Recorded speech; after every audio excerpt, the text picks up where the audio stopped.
Muy buenas tardes a todos, bienvenidos a esta 40ª entrega de Lágrimas en la lluvia, el programa que aspira a marcar la diferencia en complicidad con un público diferente. Hoy es un día muy especial para quienes realizamos Lágrimas, para María Cárcava y para mí mismo, pues cuando allá por septiembre del pasado año iniciábamos esta andadura, no estábamos seguros de que un programa tan a la contra de la televisión que hoy se estila, tan beligerante, con el pensamiento dominante y las ideologías al uso, tuviera posibilidades de subsistencia. 10 meses después, con 40 programas a las espaldas, concluimos con alborozo esta primera temporada de Lágrimas en la lluvia y les anunciamos que a partir de septiembre nos lanzaremos en pos de la segunda con el entusiasmo intacto y las mismas ganas de seguir nadando a contracorriente. Quiero agradecer, en nombre de María y en el mío propio, la confianza y el apoyo recibidos en esta singular singladura a los responsables de esta casa, Intereconomía Televisión, a los brillantes y generosos colaboradores que han ido desfilando por el plató de este programa, a nuestro sufrido equipo de realización, al que tantas veces he puesto en el disparador con mi ignorancia o desprecio de las convenciones televisivas, y muy especialmente a todos nuestros espectadores que con su fidelidad a prueba de bomba han mantenido encendida la llama que prendimos en septiembre. Abordamos en este último programa de nuestra primera temporada el estudio de las adicciones, quizá uno de las lacras más expresivas de la crisis de humanidad que está minando nuestra época. Adicciones de largo arraigo como el alcohol o las drogas, pero también adicciones de nueva generación provocadas en buena medida por nuestra dependencia tecnológica. Resulta paradójico que nuestra época, que ha logrado disminuir, incluso anular las causas del hambre, de la enfermedad y el dolor físico, sin embargo se haya mostrado incapaz de combatir otro tipo de dolor, el más propio y exclusivo del hombre, que nace de la soledad espiritual y del desaliento vital, de la desesperación, de la falta de sentido de la propia existencia. Este dolor, que no solo no se ha reducido, sino que se ha incrementado de forma alarmante en nuestra época, nace de la falta de lazos fuertes, de esa conciencia de desarraigo que vacía la vida de sentido humano, de objetivos y de esperanza. Cuando la vida pierde densidad y fundamento, lealtad y sentido de pertenencia, trascendencia y misterio, es natural que nos entreguemos a la incoherencia y el hastío, la incertidumbre y la dispersión. Y es entonces, zambullidos en un carrusel de banalidades, debilitados por una vida sin vínculos fuertes, cuando nos entregamos a las adicciones, que en un principio son una escapatoria a ese torbellino de inanidad que nos engulle y que inevitablemente acaban agravando ese mismo torbellino que tritura y deglute nuestra propia vida y la de quienes nos rodean. Nuestra existencia parece haberse convertido en algo demasiado semejante a una carrera sin respiro, tan veloz y asfixiante que hemos llegado a extraviar la meta. Y cuando la noción de la meta vital se niega o emborrona, no nos resta otro consuelo sino sumergirnos en paraísos artificiales, atiborrarnos de sensaciones fugaces, atesorar ansiosamente experiencias que resultan siempre insatisfactorias, porque son como añicos de una vida que nunca podremos abrazar en plenitud. Todo en nuestro derredor se torna prescindible, sustituible, sucedáneo, y cuando todo deja de tener valor, nuestra vida se corrompe de una mezcla de flojera y pesadumbre de vivir, que es la enfermedad más característica de nuestro tiempo. Una enfermedad que a la vez que agosta el espíritu, trata de encontrar un lenitivo a su dolor refugiándose en la satisfacción compulsiva, nerviosa, de anhelos y apetitos que acaban convirtiéndose en adicciones.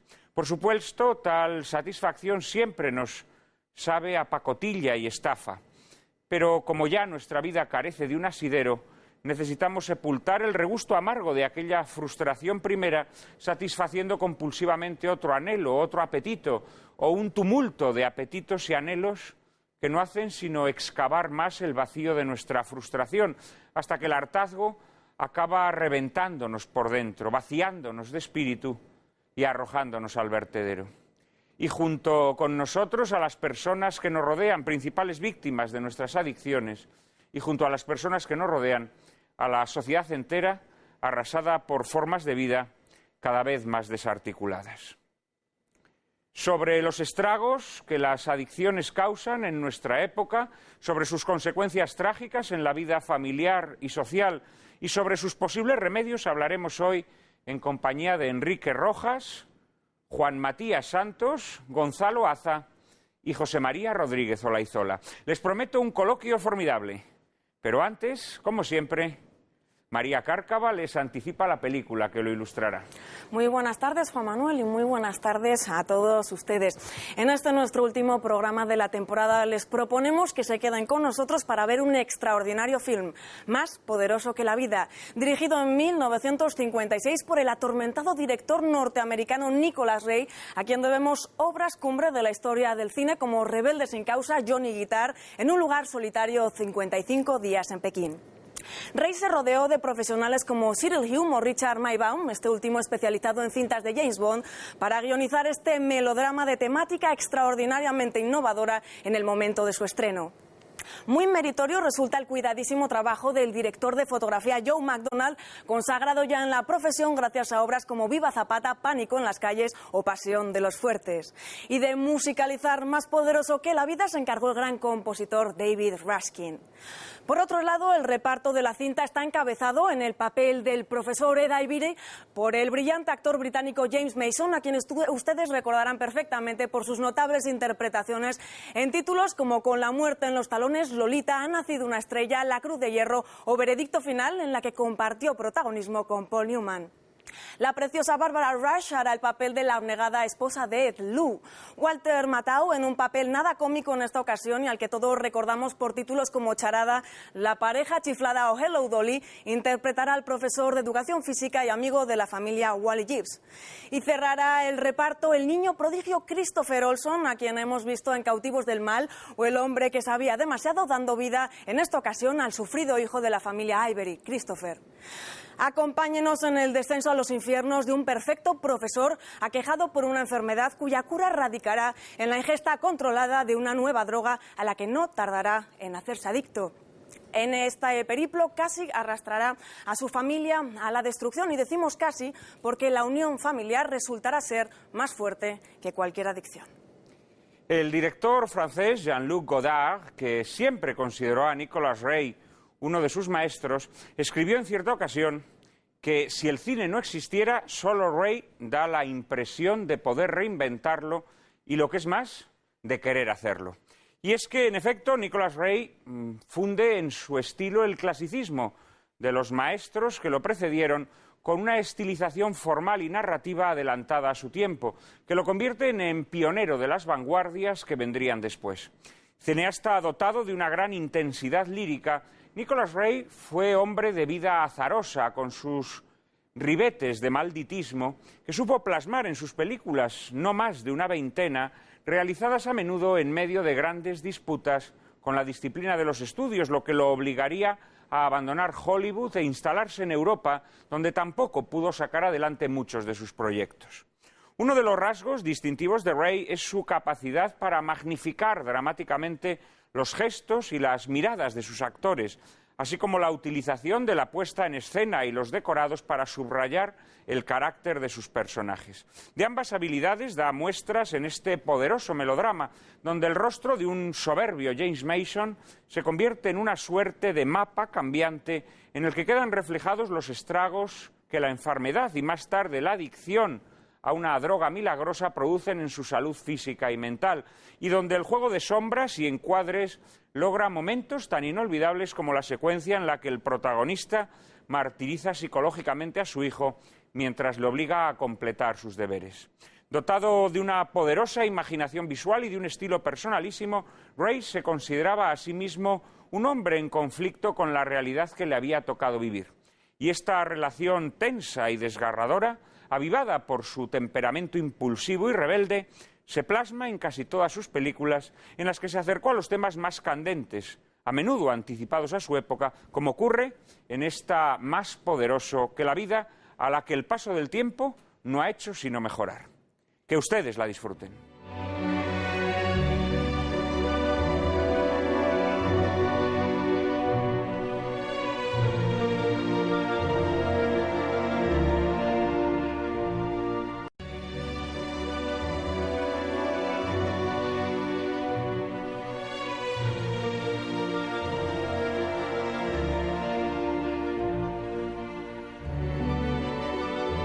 Muy buenas tardes otra vez. Veíamos en Más poderoso que la vida que la paciencia y abnegación de su familia impedían la destrucción del personaje interpretado por James Mason. También la paciencia y la abnegación de nuestros espectadores que han soportado nuestra inexperiencia y nuestros errores durante esta primera temporada de Lágrimas en la lluvia que hoy concluye, han mantenido a flote este programa. Para facilitar la comunicación con nuestros seguidores hemos dispuesto, ya lo saben, una dirección de correo electrónico a la que pueden hacernos llegar sus propuestas y sugerencias que seguirán iluminándonos en nuestra segunda temporada. ¿Hemos recibido muchos correos esta semana, Cárcava? Pues muchos correos como cada semana, Juan Manuel. En líneas generales, nuestros espectadores nos felicitan por el programa que dedicamos el domingo pasado a nuestra desmemorizada memoria histórica, con comentarios muy positivos para Miguel Ayuso, Gonzalo Santonja, Ángel David Martín Rubio y Luis Alberto de Cuenca. Aún siguen agradeciéndonos, Juan Manuel, el programa que hace 15 días emitíamos en el que se analizaron las verdades y mentiras del arte contemporáneo. Nuestro grupo de Cuenca, nuestro grupo conquense con Marinieves Zafra, que ahora se encuentra en Burgos a la cabeza, nos sugiere que tras el verano hablemos de un tema que, si no me equivoco, tenemos ya en mente. Nos pide el grupo conquense que analicemos el sacramento de la confesión, porque según nuestros amigos, la ignorancia que existe sobre él es inmensa.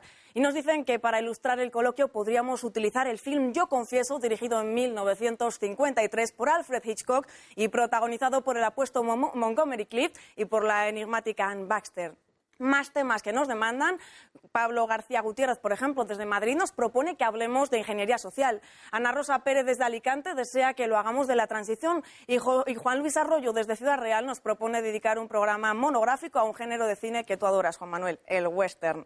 Durante agosto, Lágrimas en la lluvia se va de vacaciones, pero podrán seguir viéndonos cada domingo con una selección de programas ya emitidos que hemos hecho para ustedes hasta que en septiembre volvamos con nuestros programas. Pueden seguir enviándonos sus opiniones y sugerencias a la siguiente dirección de correo electrónico: lágrimas@intereconomia.tv, lágrimas@intereconomia.tv. Dos cositas más. En primer lugar, agradecerles que hayan hecho este sueño de lágrimas posible.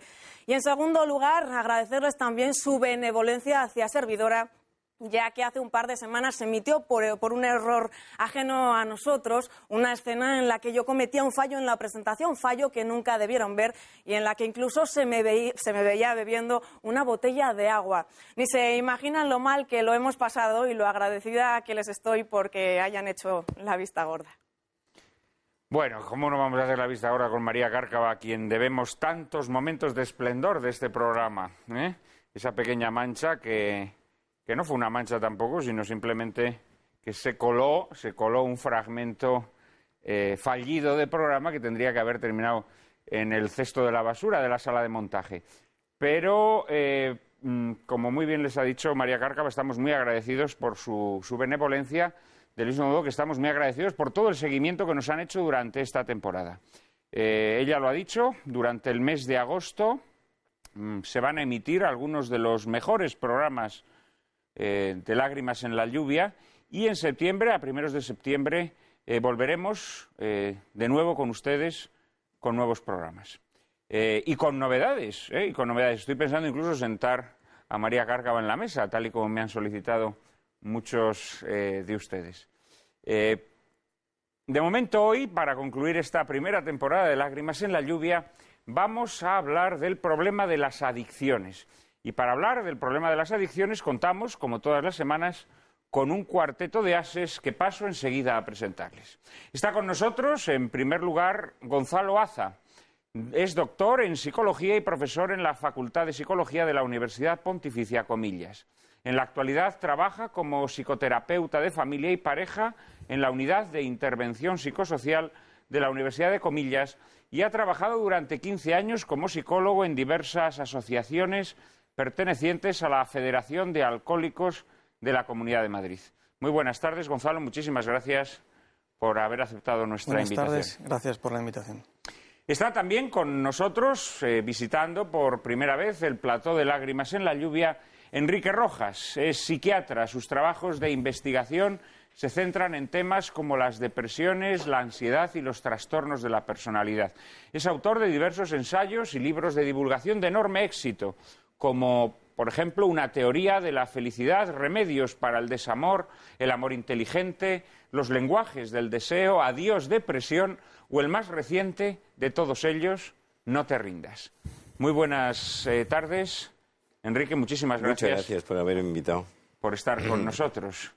Y no podía faltar en nuestro programa hoy, festividad del más grande de los santos españoles, San Ignacio de Loyola, un representante de la Compañía de Jesús. Está con nosotros el padre José María Rodríguez Olaizola. Es licenciado en Sociología por la Universidad de Salamanca y en Teología por las Universidades Comillas de Madrid y Berkeley de California, donde se especializó en Sociología de la Religión. Actualmente trabaja en pastoral con universitarios en Valladolid y en la editorial Salterri.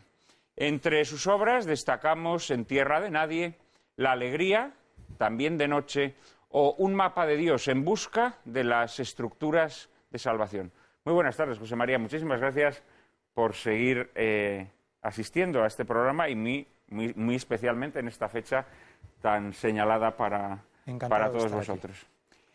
Y por último, bueno, y para todos los católicos, y más para los católicos españoles, también está con nosotros, por último, Juan Matías Santos. Es profesor de psiquiatría de la Universidad Complutense de Madrid y anteriormente ha sido lector de psiquiatría forense en la Universidad de Cardiff. Autor de numerosas publicaciones científicas, su dedicación principal es el estudio de enfermedades mentales con base biológica, pero también está muy interesado en el impacto que las nuevas formas de vida tienen sobre la enfermedad mental. Juan Matías, muchísimas gracias por estar hoy con nosotros. Gracias a vosotros. Bueno, no sé si conocíais esta película que hemos visto de Nicholas Ray, Más poderoso que la vida, pero creo que es una película que merece algún comentario, ¿no?, por parte de vosotros, que bien por psicólogos, psiquiatras, sociólogos, indudablemente el tema no os ha podido resultar ajeno. Enrique, ¿qué te ha parecido la película? Bueno, yo creo que la película es excelente. El director consigue sumergirnos en uno de los grandes dramas modernos. Quería hacer una observación antes, y es, las drogas han venido para quedarse. Las drogas de sustancias y las otras, de las que luego hablaremos, ¿no? Yo creo que la película es excepcional, está muy bien trazada. Asoma, se cuela por los entresijos de la misma, el viejo mito de la ambrosía. La ambrosía era un néctar que se tomaban los dioses en la mitología griega y se convertían en inmortales, conseguían todo, ¿no? Entonces, está muy bien trazada, es decir, se ve claramente el drama del ser humano, el vacío, la inquietud, la ansiedad, el caleidoscopio de estados de ánimo en donde una persona sufre. Yo creo que la cámara del director se enfoca de maravilla y creo que es una pequeña obra de arte la película. Juan Matías, yo no sabía que la cortisona tuviera estos efectos sobre la personalidad que se muestran en la película. ¿Esto es científicamente cierto? Absolutamente. ¿Sí? Se ve que evidentemente se documentaron. Y en aquella época, en los años 50, es cuando sale este medicamento y que se presta a ser una droga de abuso porque puede producir estados de lo que nosotros llamamos hipomanía, es decir, estados de una euforia bastante considerable que es bastante placentera. El problema es que la cortisona da depresión e in extremis da psicosis, que es lo que vemos exactamente en la película. Y a partir de ese momento es cuando las cosas, dijéramos, se desatan en un torbellino que es el que acabamos de ver. O sea, que la película en ese sentido es una película bien documentada, digamos. Es fidedigna, ¿no?, con respecto a lo que la ciencia médica conoce de este medicamento. José María, ¿qué te ha parecido Más poderoso que la vida? Pues me ha parecido muy interesante. Me ha parecido como que recoge en distintos momentos varios de los elementos que se dan en muchos procesos adictivos, sin generalizar absolutamente, porque creo que cada proceso tiene tantos elementos diferentes y tantas situaciones.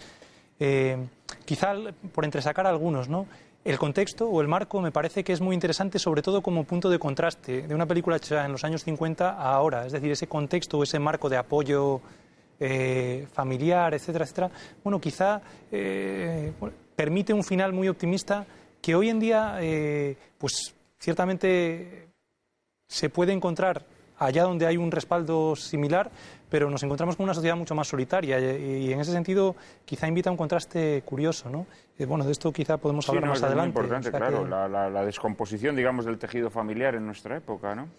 Y luego me ha parecido muy interesante ver cómo van apareciendo, aunque quizá el tema de la adicción está tratado muy puntualmente en la película, o sea, como una excusa para todo ese conflicto y todo ese episodio psicótico en el personaje, pero ya apunta muy claramente muchos de los elementos que yo creo que forman parte de una historia de adicción, ¿no? La negación, la mentira, el empezar, bueno, pues a ocultar, de alguna manera trampear o tergiversar la realidad.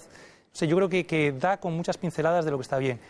La sensación que me queda quizá al final, y termino con esto, es, bueno, me gusta que tenga un final esperanzado, me gusta que tenga un final abierto. Me parece que es un mensaje que incluso hoy en día sigue siendo válido, ¿no? Y es de las adicciones se puede salir pidiendo ayuda.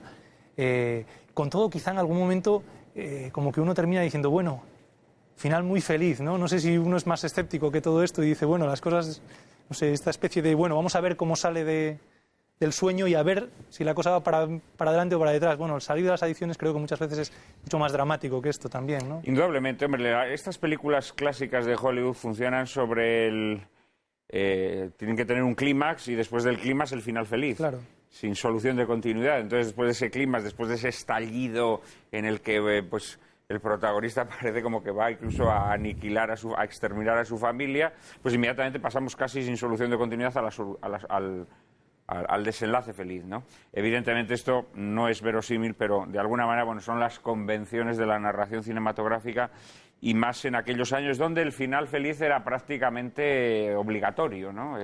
O inexcusable, de tal manera que la película al final se tiene que organizar de esta manera, ¿no?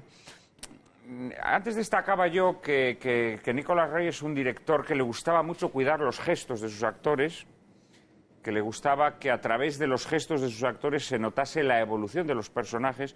No sé, Gonzalo, si tú como psicólogo sí has percibido esa evolución en el personaje de James Mason, ¿no? Ese hombre, de alguna manera, un poco humillado, un poco, de alguna manera destruido por esa necesidad que tiene de tener un pluriempleo para poder sacar a su familia adelante, cómo de repente se convierte en una especie de superhombre nietzscheano, ¿no? Y empieza a mirar a todos por encima del hombro, empieza a maltratar a su hijo. ¿Esa evolución te ha parecido verosímil en un adicto? Sí, a mí me ha llamado mucho la atención. Bueno, el primero ha sido una película que no conocía y la verdad es que te mete muy bien en algunas de las dinámicas que suceden dentro del consumo de, en este caso, la cortisona, que para mí también ha sido novedoso que la cortisona genera esos efectos, ¿no? Tenía entendido que era una hormona. Pero sí que es verdad que la película va reflejando muy bien cómo, en este caso, el protagonista se va transformando y cómo, a su vez, también la familia va entrando en una dinámica de la que es difícil escapar. Al final, una cosa que me llama mucho la atención es que se genera esa tesitura entre vivir una vida infernal o la muerte, ¿no? Y eso subjetivamente, a veces, yo lo he visto en muchas de las familias que tienen problemas, por ejemplo, con el alcohol, ¿no? Y cómo a veces romper con esa dinámica pues es un proceso difícil. Como también tú comentabas, es verdad que al final parece una felicidad un poco ingenua, ¿no? Es decir, han dado un paso, pero el proceso para dejar, en este caso, una droga es un proceso difícil, esperanzador, pero difícil. A mí lo que más me ha llamado la atención del personaje ha sido la megalomanía, ¿no? Es de repente ese rapto de megalomanía que le entra. Hay momentos especialmente crudos en la película. Mencionábamos antes al comienzo del programa, pues prácticamente cuando tortura a su hijo, ¿no? Con los deberes. Pero hay momentos como, por ejemplo, el discurso que suelta en la escuela. Tremendo. En donde compara a los niños con gorilas, ¿no? Y en donde dice alguna cosa interesante, ¿no? Pero evidentemente expuesta de una forma feroz. Este tipo de megalomanías o de actitudes despóticas son también verosímiles, digamos, que pueden formar parte del cuadro clínico de una persona con este tipo de adicciones. Ciertamente, es un delirio de grandiosidad el que describe en ese momento el actor. Aparece un hombre que se cree prácticamente Abraham, que quiere replicar a Abraham y que está también influido pues, de estos delirios, también típico en la psicosis o bastante frecuente, de una excesiva preocupación religiosa, absolutamente salida de madre, sin equilibrio ninguno. Entonces, yo creo que la película, vuelvo a insistir, que me parece que está, en cuanto a su tipificación fenomenológica de los síntomas, me parece que está muy lograda. Me pedías la palabra, José María. Sí, y completando lo logrado, yo creo que está muy bien reflejado el tema del infierno que supone una adicción para los que rodean el círculo más íntimo, ¿no? Más cercano. Esa especie de burbuja cerrada dentro del hogar, en la cual el amigo pues entra un poco lejanamente, pero la mayoría de las veces pues un poco a distancia y intentando mediar, pero bueno, de alguna manera ese rol de la mujer que intenta por una parte pues ayudar, plantar cara a la situación, tenemos que dar con algo, pero al mismo tiempo, pues salvar la cara del marido en una situación, pues en la cual se juega el trabajo, se puede jugar un montón de cosas. Toda esa degradación de la convivencia, ese infierno vital, esa manera de vivirse, pues de alguna manera torturados, ¿no? Todo eso, cómo una adicción afecta a los que están alrededor. Creo que es otro tema bien interesante. Terminamos esta introducción con Enrique Rojas. Bueno, yo creo que es muy interesante. Hoy se plantea el tema ¿qué hay debajo de la droga? Nosotros, cuando vemos un drogadicto, estamos hablando de una persona especial como es el personaje que aflora en James Mason, casi siempre, en un porcentaje muy alto, hay un trastorno de la personalidad. Los trastornos de la personalidad han existido siempre, pero han sido tipificados en la psiquiatría alemana del siglo pasado, a principios del siglo pasado. Hoy, gracias a la psiquiatría americana, sobre todo, tenemos una clasificación de los trastornos de personalidad. Es decir, son muy comunes, son muy frecuentes, pasan desapercibidos y se manifiestan a través de conductas de este tipo. Es decir, es una persona que trata de llenar un gran vacío. Es distinta esto cuando se produce en personas adultas que cuando en los jóvenes. En los jóvenes hay tres grandes notas de entrada en la droga de sustancias, que son primero la curiosidad, la moda y el afán de aventuras. Es decir, son tres grandes notas que se cuelan por los entresijos, por un poco de la geografía del mapa personal, ¿no? Y me parece interesante porque en la película se ve un personaje poco equilibrado, muy sugerente, muy interesante y al mismo tiempo con grandes picos en su estado de ánimo. Yo creo que es interesante esa observación. Bueno, pues ya que hemos empezado a hablar de las drogas, creo que es el momento de adentrarnos un poco en la cuestión de las adicciones clásicas. María Cárcava nos introduce en el asunto. Según recoge la Enciclopedia Médica, una adicción es la dependencia a un comportamiento o una sustancia que una persona no puede superar. Se puede ser adicto a emociones, actividades, personas o sustancias, pero tras cada una de esas adicciones se esconde un grave problema de autoestima asociado indisolublemente con la ausencia de voluntad o con una voluntad débil. Rara es la semana que no encontramos en los medios de comunicación españoles noticias desoladoras relacionadas con el incremento en el consumo de alcohol, de drogas, de ludopatía o de sexo mercenario. Quizás se trate de la deriva natural de una sociedad formada por individuos cada vez más desvinculados y desarraigados, por lo tanto menos libres, que han asumido los contravalores más superficiales que les han inoculado los ingenieros sociales. La dramática subversión de valores que acabamos de mencionar, junto con la falta del sentido de la trascendencia y la entronización de un relativismo, cuando no nihilismo vital, se acaban traduciendo en cifras desoladoras como las que encontramos en un informe publicado recientemente por la Fundación Atenea sobre hábitos de ocio y consumo en población universitaria menor de 30 años. Aquí leemos que un 74% de la población universitaria española ha consumido alcohol de forma abusiva en al menos una ocasión en el último mes. Un 13,6% consume de manera habitual cannabis y un 21,5% ha consumido en alguna ocasión cocaína. Prosigue el informe. Asimismo, la población universitaria presenta un alto índice de conductas de riesgo bajo el efecto de sustancias como las mencionadas o el MDMA, más conocido por todos como éxtasis. Datos escalofriantes que parecen ir en consonancia con otras realidades patrias, como la de que el 17% de los españoles abusen del alcohol durante su jornada laboral, o como los 50 millones de euros que los españoles gastamos cada día en prostitución, o como los cerca de 800.000 enfermos de ludopatía que dejan sus vidas aparcadas en una partida de póker o frente a una máquina tragaperras. Pero quienes también sufren a la vez que los enfermos las consecuencias de las adicciones son sus familias, a quienes sobrevienen la ruina material y espiritual. ¿Qué sucede a estas personas aquejadas de los males que hemos apuntado? ¿Qué sucede a sus seres queridos? ¿Cómo se les puede ayudar? Y por último, ¿puede afirmarse que las adicciones son un síntoma de una crisis que afecta a la sociedad entera? Gonzalo, tú has trabajado mucho, especialmente en el tema de alcoholismo, ¿no? Si tuvieras que decir cuáles son las razones o las causas por las que puede aflorar esta adicción, ¿qué dirías? Pues bueno, ahí, para hablar de esto tenemos para rato, ¿no? Pero ya simplemente, primero se dice, tradicionalmente se dice, que vivimos una sociedad que ha sido muy alcohófila y que por lo tanto el alcohol acaba constituyendo pues un elemento que está en nuestro día a día. De tal manera que también es fácil que se generen ciertos hábitos, de manera que personas, como comentaba aquí Enrique Rojas, que presenten algún tipo de trastorno de personalidad, etcétera, pues muchas veces acaba siendo una solución, una mala solución a un problema como a los problemas que puedan surgir en la vida. Entonces, en principio, ese sería uno de los aspectos pues, más importantes. Sí. Lo que pasa es que yo fíjate, creo que el consumo de alcohol que ha habido en España, que es un consumo ligado a los ritmos de la vida, a las comidas, a las celebraciones, etcétera, etcétera, creo que tiene poco que ver con ese otro consumo de alcohol que yo me atrevería a decir que es más una importación extranjera, ¿no? De quienes beben fuera, digamos, de los ritmos vitales, ¿no? Quienes beben para introducir una especie de excepción en su vida que siempre además está ligada a estados de ánimo bajos, etcétera, etcétera, ¿no? Hay una frase célebre de Chesterton, ¿no?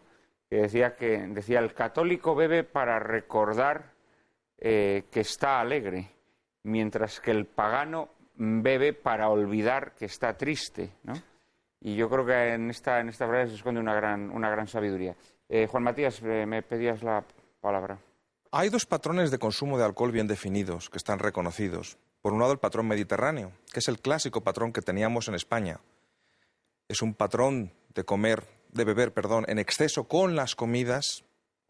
Es un patrón en el cual la persona que bebe excesivamente tampoco está desnutrida, tiene un entorno, tiene una red familiar, come bien, o come aceptablemente bien, salvo ya en fases muy degradadas de todo esto. Versus este patrón existe otro que es el patrón norteeuropeo, que es el que estamos empezando a importar. Y es el que está empezando a sacudir particularmente a nuestros jóvenes. Es un patrón de consumo de fin de semana. Son gente que no prueba a lo mejor el alcohol durante 5 o 6 días a la semana, pero el día que bebe es capaz de beber una cantidad de unidades de alcohol equivalente a la que el sujeto alcohólico o el sujeto bebedor excesivo bebe durante toda la semana. Y cambia completamente el pronóstico, por así decirlo, el manejo de estos pacientes. Y también quiero decir algo. Este patrón de consumo puntual o de patrón anglosajón o norteeuropeo es muy dañino.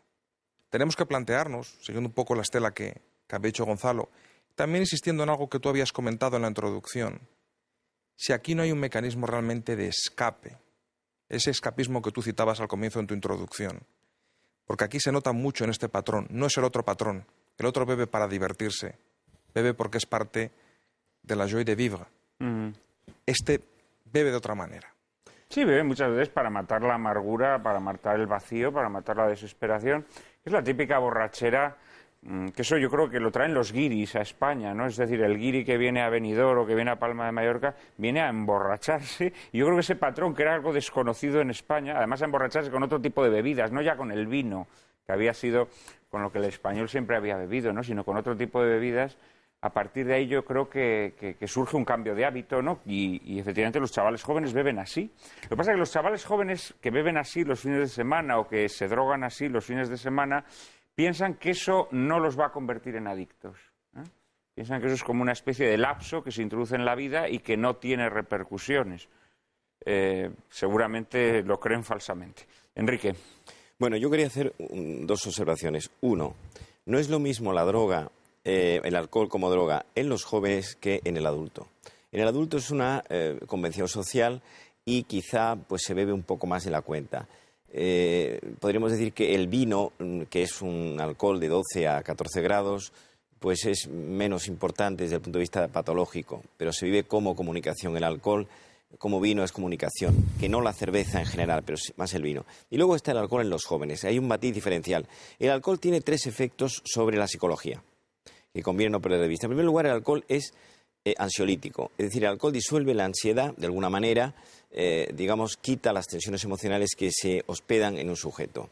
En segundo lugar, esto es importante, el alcohol es euforizante, produce una cierta euforia que se manifiesta, entre otras cosas, en la desinhibición. Y en tercer lugar, el alcohol tiene un fondo antiálgico, es decir, disminuye las molestias somáticas corporales, esto como telón de fondo. Entonces, este es el marco en el cual se da el alcohol.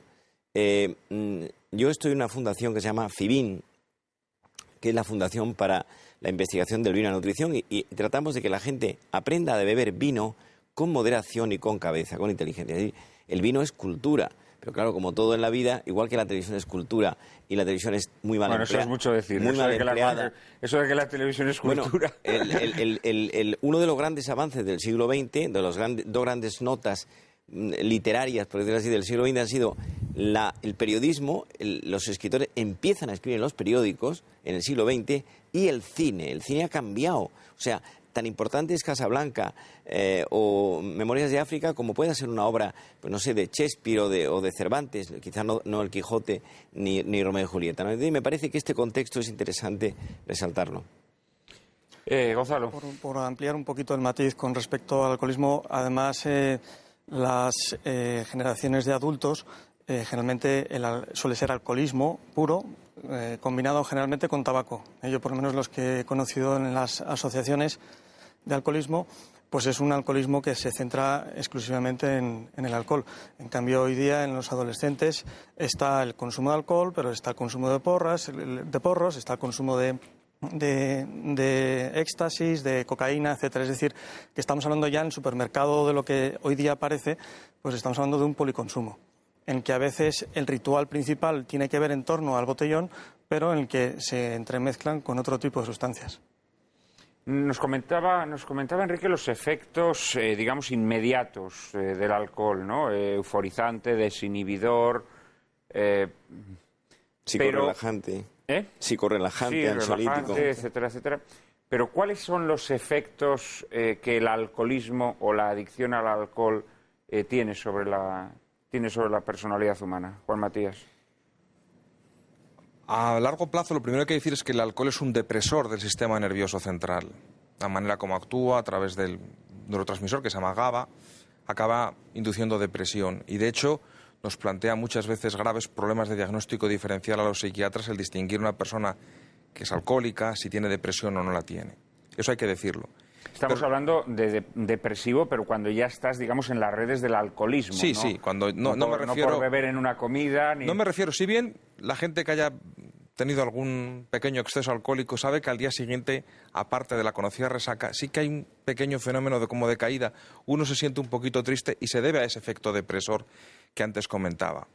Pero lo importante es que el alcohol produce daños en todo el organismo, no solamente en el cerebro, sino en todo el organismo. Las páginas que en cualquier tratado de psiquiatría o de neuropsiquiatría o de neurología ocupa los efectos sobre el cerebro del alcohol son muchas. Hablamos de docenas y docenas de páginas en un tratado de tipo medio.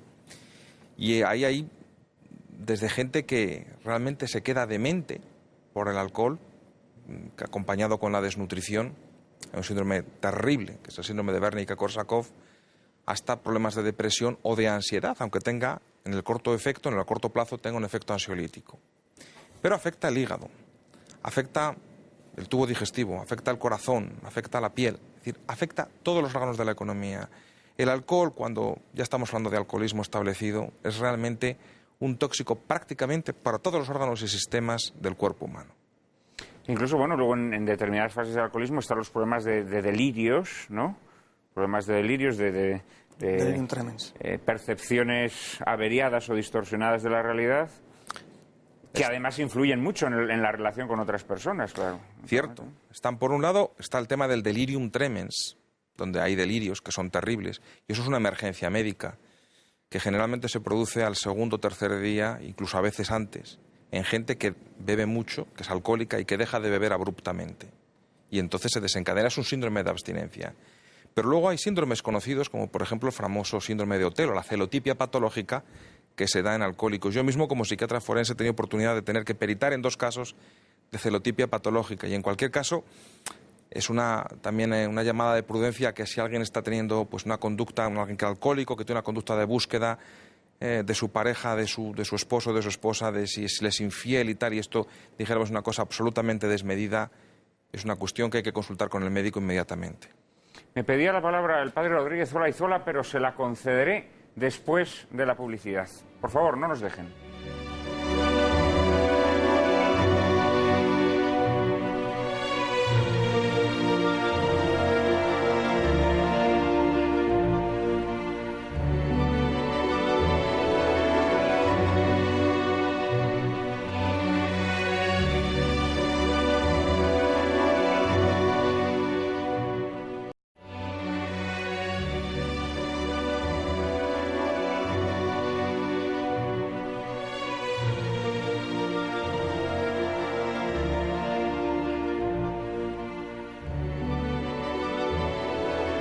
Prometido la palabra a José María. Bueno, como estamos hablando un poco más centrados en la adicción al alcohol, yo creo que hay una línea que es interesante ver y es, bueno, primero, cuando estamos hablando de consumo, con todo lo criticable que pueda ser, y cuando estamos hablando de adicción.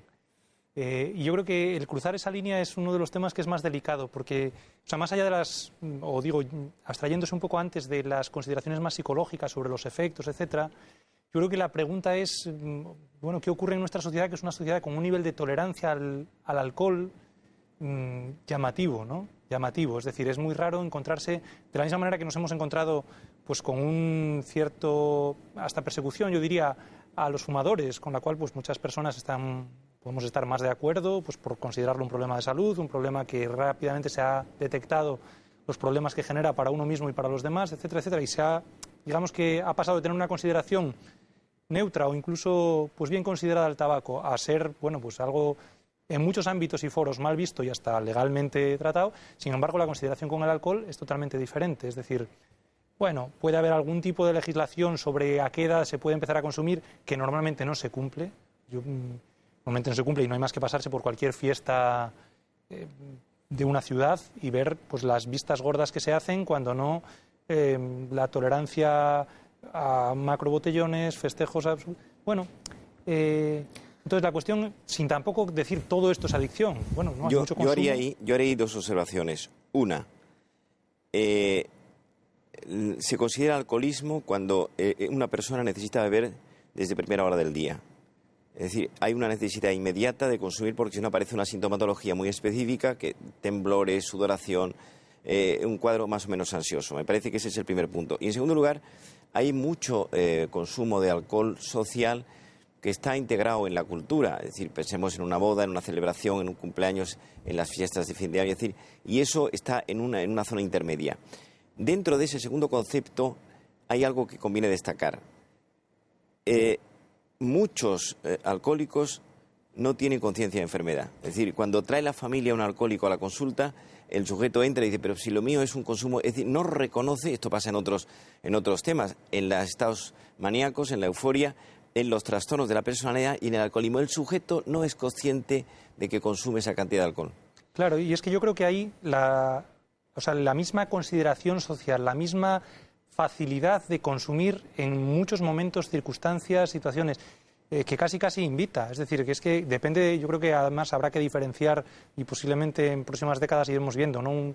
Un diferente perfil del alcoholismo juvenil, del alcoholismo de una edad media y del alcoholismo más adulto, mucho más clarificado todavía, pero como el contexto es muy permisivo, como hoy en día es muy difícil que alguien se encuentre con un foro en el cual le ponen límites, o sea, límites concretos al tema del alcohol, así de alguna manera considerado, pues muchas veces la familia es poco freno, depende de casos y contextos, ¿verdad? Pero es que otras instituciones o instancias tampoco lo son, es decir, no hay esta consideración de peligro, rechazo, etcétera, ¿no? O sea, todo el mundo dice, hombre, evidentemente no hay que llegar a depender, pero efectivamente, como usted dice, pues ¿quién dice yo dependo? Pues es que hasta llegar a ese punto hay muchas veces que el camino por la cuesta... Yo creo que nos hemos centrado mucho en el alcohol, me parece que hay... No, hay que abrirlo a las... porque verdaderamente hoy, por ejemplo, el tema de la cocaína me parece un tema importante. Sí. En el consumo, que antes lo ha comentado el profesor Santos, el consumo intermitente de fin de semana. Es un tema que merece la pena que nos... Vamos a pasar de inmediato a las drogas, pero Gonzalo, querías hacer una aportación. En ese sentido, que podemos pensar en que hay ciertas sustancias que generan más alarma social y hay otras que menos, ¿no? Entonces, efectivamente, por ejemplo, si les preguntas hoy a los adolescentes sobre fumar, pues tienen más conciencia de que hay riesgo o que eso es un problema. Si a un adolescente le preguntas que si se droga, te va a decir rápidamente que no. Si le preguntas si bebe, te va a decir con mucha facilidad que sí, ¿no?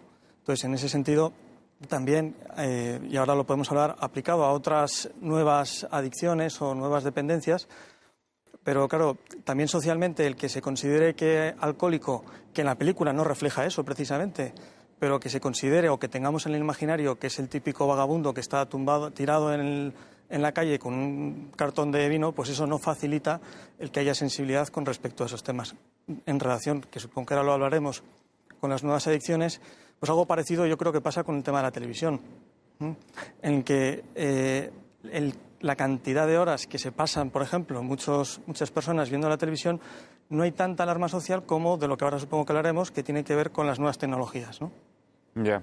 Sí, probablemente son efectivamente realidades paralelas. El alcohol nos lo tomamos como algo no maligno, ¿no? O como una especie de droga benigna, y con la televisión nos pasa lo mismo, pensando que recibimos cultura a través de ella, ¿no?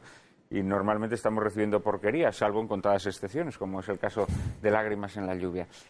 Yo creo que el consumo del alcohol, antes Juan Matías hacía una separación, digamos, entre ese patrón mediterráneo o latino y ese patrón venido de la pérfida Albión, ¿no? De los países de la cerveza, digámoslo así, frente a los países del vino. Yo creo que cuando el vino está ligado a los ritmos vitales, es decir, cuando uno bebe en la comida, cuando uno bebe en la celebración, yo creo que ese consumo es sano, incluso aunque te pases un poco de rosca en esos momentos. Lo que a mí me parece maligno es precisamente presentar el alcohol como algo malo, dejas de tenerlo asociado a tus ritmos vitales y empiezas a beberlo de forma desproporcionada en esos lapsos que introduces en tu vida, ¿no? Que yo creo que esto es lo que verdaderamente está trayendo una enfermedad a nuestra vida. Y yo me atrevería a decir más. Yo me atrevería a decir que las adicciones nuevas que se están generando tienen que ver con cierta represión de las conductas naturales, que se esconden en una trastienda y se convierten en vicios ocultos o en vicios de fin de semana o en vicios de esos lapsos de tiempo que establecemos como pequeñas excepciones dentro de nuestra vida. Este es un proceso que se ha ido produciendo en los últimos años y que creo que está trayendo mucho mal. Es decir, nuestra sociedad es una sociedad bastante puritana, por ejemplo, ¿no? Bastante puritana. Es una sociedad en donde determinadas bromas de tipo sexual están mal vistas, en donde hay que comedirse mucho en nuestros gestos, en donde ya está muy mal visto tocar a alguien, etcétera, etcétera. Y sin embargo es una sociedad más hipersexualizada que nunca, ¿no? Lo que pasa que, eso sí, recluido, repito, en ese desván, es decir, lo natural lo reprimes y lo conviertes en algo monstruoso. ¿Querías decir algo, Una María? acotación, sí, es que yo creo que en relación con esto que dices, ¿no?, sobre el alcohol. Claro, la trampa que se da en nuestra sociedad a la hora de hacer discursos es que rápidamente o vamos a es bueno o es malo. Y entonces, claro, ahí estamos vendidos, porque cualquiera que diga el alcohol es bueno, bueno, habrá que matizar. Cualquiera que diga el alcohol es malo, hombre, pues mira, ¿quién no se toma una caña de vez en cuando, come y celebra con vino, o se toma una copa con los amigos? El vino malo del todo no tiene que ser, porque si no nuestro Señor habría elegido la leche para quedarse con nosotros, ¿no? Total. Que yo creo que el tema es, bueno, pues empezar a matizar. O sea, el alcohol puede ser parte de una vida social. Ahora, el alcohol o el consumo de alcohol es a edades muy tempranas, pues empieza a ser problemático. El consumo o la ingesta masiva de alcohol, pues con precalentamiento y calentamiento incluido en noches larguísimas de una manera tal y sin más motivo que el llegar a emborracharse, bueno, pues ahí empieza a haber problemas, ¿no? Entonces, el poder empezar a matizar, yo creo que en ese y en otros muchos, ¿no? Entonces, yo creo que hay que huir de muy bueno, muy malo, es decir, ni una cosa ni otra. Sin centrarnos exclusivamente en el alcohol, como proponía el doctor Rojas, y abriéndonos a las drogas, a la adicción a las drogas, ¿podríamos decir que hay un tipo de persona más permeable a las adicciones? Sin duda, doctor. Sin duda. Hay un cuadro psicológico, hay lo digamos, que se llama en el argot psicopatológico las personas que son proclives, es decir, que tienen unos factores de vulnerabilidad específicos. Tiene que ver con el tipo de personalidad, con el tipo de vida, con el tipo de familia. Pensemos, el contexto, lo hemos dicho antes, la primera epidemia mundial en este momento en los países civilizados, la primera, son las rupturas conyugales. Esto trae unas consecuencias muy importantes. La sombra del ciprés es alargada. Familias rotas que se recomponen más o menos y esto provoca pues un gran desarraigo, una soledad, una falta de modelos de identidad. Es decir, es una cascada de cosas negativas. Este es el primer factor. En segundo lugar, nos estamos encontrando con una sociedad técnicamente muy completa, casi de una perfección insólita y humanamente rota. Es decir, el concepto humanista de la vida, es decir, que el otro no es un sujeto que atraviesa, sino que es un ser humano con nombres y apellidos, hasta en la misma psiquiatría. Hoy la psiquiatría se ha convertido para muchos en una farmacoterapia, es decir, paciente que entra por la puerta y se le dan enseguida 5 medicamentos, casi después de hablar con él muy poco rato, ¿no? Bueno, y esto tiene que ver con ese sentido que yo apunto de que realmente la droga llega a un gran vacío existencial. En el fondo hay una aspiración a lo mejor, que ese es el fondo positivo, la felicidad. ¿La felicidad en qué consiste la felicidad? Pues la felicidad consiste en estar contento con uno mismo al tener un proyecto de vida coherente y realista con grandes argumentos dentro. Pero claro, cuando eso se pone de lado, pues la felicidad consiste en algo instantáneo, inmediato, en el que me olvido de las desgracias. En una pulsión casi, ¿no? Una pulsión, es una inmediatez, ¿no? Es decir, el querer... tú que te gusta tanto lo espiritual, querer la mística sin pasar por la ascética. Ya. Juan Matías, abundando en este tema. Abundando en este mismo tema, precisamente. Primero decir que hay una predisposición genética que ya el doctor Rojas ha indicado. Es decir, y él ha comentado algunos casos, como trastornos de personalidad, que también tienen, muchos de ellos, tienen también una base genética, por lo menos parcial, bastante considerable. Y esa base genética, para que nuestros espectadores nos entiendan, ¿cómo la describirías? Es decir, ¿cuál es la base genética más común que un psiquiatra se encuentra entre los adictos? Creo que lo ha insinuado ya el doctor Rojas. En primer lugar, hay personalidades que son más propensas a las adicciones que otras, y esa personalidad tiene una base genética. Y en segundo lugar, hay gente que tiene una especial vulnerabilidad.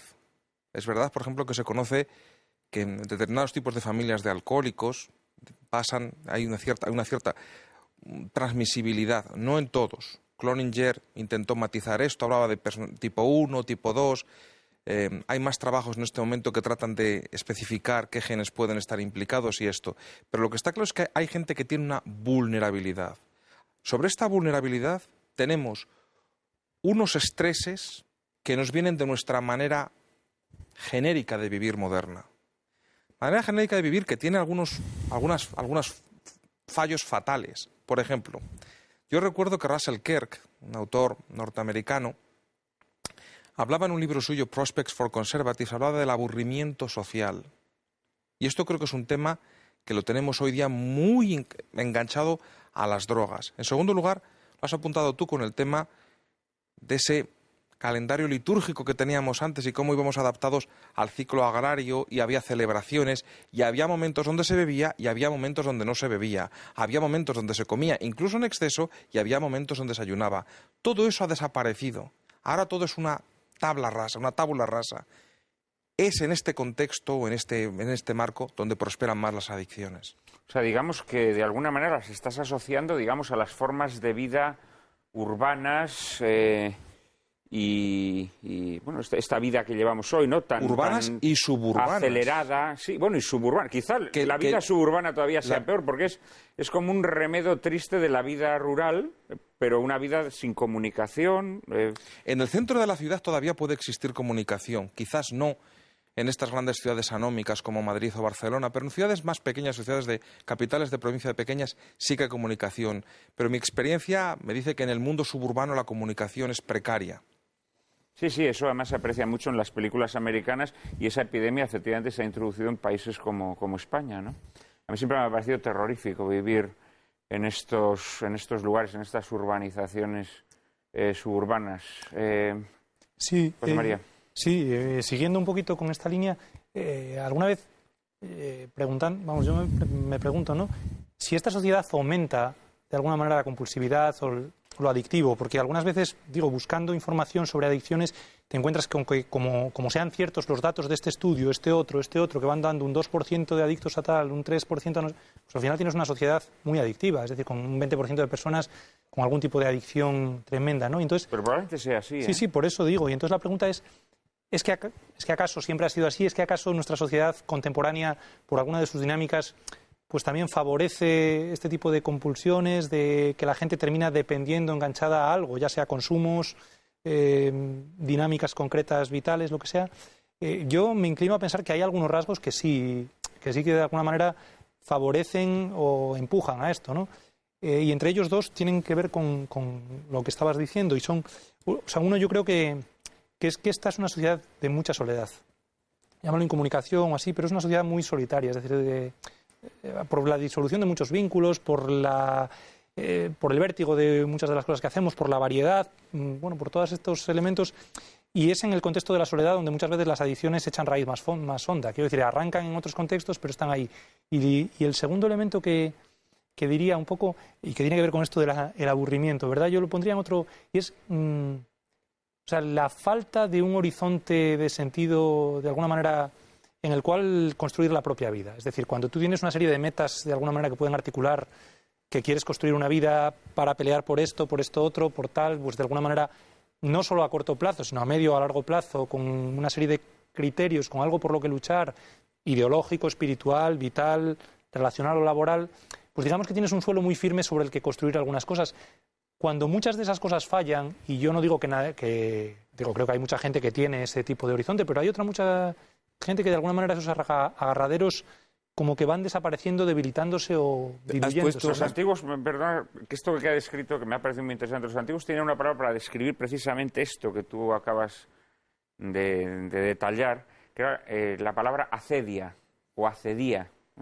Es una mezcla de flojera y de pesadumbre de vivir propia de aquellas personas que no le ven a la vida sentido, que es una consecuencia natural de no creer en la otra vida, ¿no? Cuando no crees en la otra vida, esta vida deja de tener sentido y te dejas llenar por una parte de flojera y por otra de pesadumbre, de una desesperación sorda, no una desesperación rabiosa, sino una desesperación de alguna manera resignada. Y yo creo que la acedia es la gran enfermedad de nuestro tiempo, ¿no? Le damos otros nombres, la vestimos con ropajes psiquiátricos, psicológicos, pero es la vieja acedia de la que nos hablaban los antiguos. Gonzalo y Enrique. No, yo también un poco por señalar que efectivamente y el modo en que trabajamos también nosotros en psicoterapia, porque aunque exista esos factores biológicos o hereditarios o genéticos, la gente se cura por contagio, básicamente. Es decir, por generar relaciones sanas, por generar estilos de vida saludables, etcétera.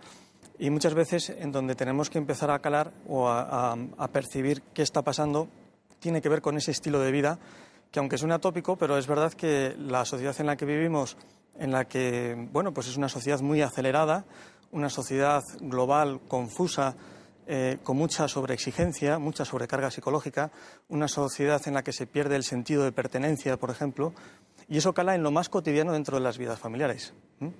Pues efectivamente, pues la estimulación del deseo pues es más proclive a que la gente tienda pues hacia la vía fácil, que tiene que ver con que utilizar determinadas sustancias o determinadas aficiones, convertirlas muchas veces en una adicción. Enrique. Bueno, yo creo que es que el tema tiene muchas... Quería hacer dos comentarios, porque es que hay muchas cosas, tengo un exceso de información en mi cabeza. Primero, en el fondo, el drogadicto que está con la cocaína, con la heroína, con las mixturas de cosas, en el fondo busca la felicidad. La felicidad es la gran pretensión del ser humano. Pensad que la felicidad, la primera definición de la felicidad la da Aristóteles, dice que la felicidad consiste en el conocimiento. Después Epicuro dice que la felicidad consiste en el placer. Y Séneca, que era cordobés y maestro de oratoria de Nerón, dice Séneca que la felicidad consiste en la virtud. O sea que ya los antiguos se planteaban, ¿qué es la felicidad? ¿Qué podemos entender? Yo voy a daros una definición que la tengo muy trabajada y que va en la siguiente línea. La felicidad consiste, es un estado de ánimo. Es un paisaje interior que consiste en dos cosas, o que explora dos cosas. En primer lugar, la felicidad consiste en tener una personalidad equilibrada o madura, no perfecta, que eso es una utopía. O sea, una personalidad bien conjugada es el puente levadizo que lleva al castillo de la felicidad. Y en segundo lugar, la felicidad consiste en tener un proyecto de vida con 4 grandes notas, lo has dicho tú, lo has insinuado, con 4 grandes notas que se hospedan en su interior: amor, trabajo, cultura y amistad. Cada una se abre en abanico. Entonces, la felicidad consiste en desde este punto de vista que yo os propongo, una pentalogía: mi personalidad, mi forma de ser, la vida afectiva, el trabajo, la cultura. Ahí es nada, Juan Manuel, a ti que te gusta, ¿no? La estética de la inteligencia y la amistad. Entonces, nos vamos a la realidad de la calle: soledad, desamor, gente perdida, gente que no puede o no sabe leer, gente pegada a la televisión. Y luego entramos en los nuevos. Internet, que es una maravilla, es la debacle, la selva, en donde te devoran. Entonces, ¿qué ocurre? Pues esta es la realidad. Una sociedad, técnicamente, lo he dicho antes, muy completa. Era impensado que con un aparato así puedas ahora hablar con la otra punta del mundo, mandar un papel y llegue ipso facto. Estamos en la década del cerebro y al mismo tiempo la sociedad perdida, en donde los psiquiatras nos hemos convertido en los médicos de cabecera. Yo, que soy hijo de psiquiatra, padre de psiquiatra, es decir, que éramos unos médicos interesantes, nos hemos pasado a primer plano. Esta es una sociedad psicológicamente enferma. Juan Matías. Abundando en esto mismo, quisiera decir que los antiguos hablaban del otium, el ocio. Y ese ocio era la contemplación. Joseph Pieper tiene un trabajo excepcional hablando de la contemplación, del placer, del ocio. Un libro, opúsculo muy recomendable. Espero que alguno de nuestros lectores pille este guiño mío. Ese ocio eran las bellas artes, era la literatura, era la pintura, y era también la política, el ágora, el encuentro público, el intervenir en las cosas del bien común, de verdad. No de esta manera anómica como nuestra sociedad, que nuestra participación política se reduce, si acaso, a meter un papelito en una urna cada 4 años y poco más. Sí, bueno, y luego nos mantienen en un estado de excitación constante a través de los medios de comunicación, para tenernos encabronados, pero sin participación política real en el sentido verdadero. Ahora voy a la otra parte. Y eso para los romanos era la auténtica vida, el otium. El nec otium, el negocio, no era la auténtica vida. Y hoy día hemos invertido. Y tenemos eso que Ernst Junger hablaba de esta sucesión de sístole-diástole. Entonces tenemos que nuestro espacio libre, nuestro tiempo libre, es un espacio donde tiene que ser de relajación bestial, en algunos casos, de la vida que llevamos, de nuestra vida cotidiana, que es una vida roma, una vida plana, una vida que apenas tiene ningún tipo de dimensión vertical, ni de dimensión en profundidad, de calado de ningún tipo. Entonces, a esa sístole, que sería el trabajo, que sería este trabajo sobre todo de productividad máxima, etcétera, quiero recordar que en la Edad Media, con las novenas y que tenían las fiestas importantes, la gente llegaba a tener 160 días de vacaciones al año, hasta los siervos de la gleba. Y creemos que aquellos estaban esclavizados. No, los esclavizados somos nosotros. Entonces, en ese poco tiempo la gente explota. ¿Y cómo explota? Pues muchas veces por esa vía del escape, que es la droga, que es el alcohol o que son las nuevas adicciones. Y antes decíais, cuando hablábamos de la película, esta película tiene un final muy feliz, un poco inverosímil, etcétera, etcétera. ¿Hay salida a las adicciones? ¿Hay salida a las adicciones? Creo que también es una pregunta que tenemos que hacer y una respuesta que tenemos que tratar de esbozar antes de pasar a otro tema. Enrique. Bueno, el tratamiento de las drogas debe ser integral. Que significa, la palabra íntegro viene del latín integrum, que mezcla, ensambla, reúne a la vez en su interior 4 cosas. Un tratamiento físico, que puede ser biológico o farmacológico, que es fundamental. Algo que quita la adicción y que al mismo tiempo evita momentos de ansiedad extrema. Tratamiento psicológico, la psicoterapia. Hoy la mayoría de los psiquiatras no hacen psicoterapia. Se la dejan a manos de los psicólogos porque no tienen tiempo, porque la psicoterapia es arte y oficio. Es cómo ayudas a alguien a sacar lo mejor de su persona y a limar las partes negativas de ella. En tercer lugar, laborterapia. Dice el eclesiástico en un texto precioso: ama tu oficio y envejece en él. Amor y trabajo conjugan la felicidad. El trabajo, pensemos, hay una nueva enfermedad que es el síndrome de estar quemado, que lo describieron las enfermeras y médicos ingleses en el siglo pasado. Es decir, que el trabajo sea realmente positivo, que haya un buen entorno, esa es la pretensión. Y finalmente la socioterapia. Si un drogadicto de cocaína, después de estar tratado en donde sea, en el proyecto Hombre donde sea, vuelve al lugar donde siguen estando los drogadictos sin curarse, es pasto de las llamas. Entonces, estas 4 ingredientes deben darse para que el tratamiento sea positivo. Y al mismo tiempo la figura, el único medicamento que no viene en el Vademecum, que es el libro donde aparecen todos los medicamentos, el único es el psiquiatra, o el médico general, lógicamente, porque el psiquiatra se cuela, se mete en la ciudadela interior para poner orden y concierto en el otro. Gonzalo, ¿hay posibilidad de salida? Sí, vamos, si no, mala cosa, ¿no? Digo que dejamos la profesión y claro que se puede. Yo creo que una de las cosas en las que es importante incidir tiene que ver con que, como ha aparecido en la película y como ya se ha señalado, muchas veces la persona que tiene una dependencia, una adicción, no tiene conciencia del problema. Entonces hay que tirar o hay que contar con su entorno, especialmente con el entorno familiar, que es el que puede empezar un poco a cuestionar esa conducta. Por eso, generalmente, el tratamiento pues requiere muchas veces de trabajar con la familia al completo para poder empezar a cuestionar y a buscar alternativas a aquello que sucede, que muchas veces son situaciones muy dramáticas. José María, sí, yo iba a decir... otra más te quiero hacer una pregunta después de esta intervención. Pues muy bien. Yo iba a decir algo un poco en esta línea, que, o sea, previo a llegar a ese tratamiento que pueda, bueno, pues conducir a través de ciertos pasos hacia la sanación, yo creo que es muy importante saltar el paso de la negación, ¿no? O sea, yo creo que hay una parte de cualquier adicción en la cual, o casi cualquier adicción, en la cual el adicto niega que lo es, y posiblemente es una negación muchas veces engañada, es decir, no solamente es por negárselo a los otros, sino que no tengo ningún problema y lo puedo dejar siempre que quiera, ¿no? Entonces, ese paso primero de reconocer que tienes un problema y segundo, de alguna manera desmoralizar el problema, es decir, quitarle dimensión moral, es decir, el adicto es un enfermo. Y yo creo que en ese sentido es importante también verlo así, ¿no? No es un culpable de unas conductas perversas que de golpe, bueno, yo creo que de alguna manera es verdad que los efectos muchas veces en la propia vida, en la de los demás, en las condiciones vitales, económicas, pues son unos trastornos terribles. Y con eso y con todo, yo creo que es importante poner que en muchos casos, bueno, estamos hablando de una persona que por las circunstancias que sea, bueno, pues ha enfermado. Es decir, ha enfermado, ha caído en una adicción y de alguna manera necesita tratamiento y puede salir. Pero yo creo que ayudar a las personas a dar el paso de decir, mira, o sea, empeñarse en negar la realidad, pues es darse de cabezas contra un muro que no se va a caer porque tendrás que cambiar de dirección, ¿no? Entonces yo creo que hay un comentario que quiero hacer con respecto al tratamiento que me parece interesante. Voy a poner un ejemplo que no es de la droga, que es una enfermedad moderna, que es la anorexia-bulimia. Para que se entienda lo que decir. En cuanto al tratamiento de la drogadicción, hay que distinguir entre metas y objetivos. Las metas son muy generales, en este caso curarme de la adicción. El objetivo es medible. Me voy como ejemplo a anorexia-bulimia, enfermedad que consiste en la obsesión por no engordar, que hoy es muy alta en la población juvenil en medio mundo. La meta sería curarme de esta enfermedad, de esta obsesión que me tiene subida a la báscula.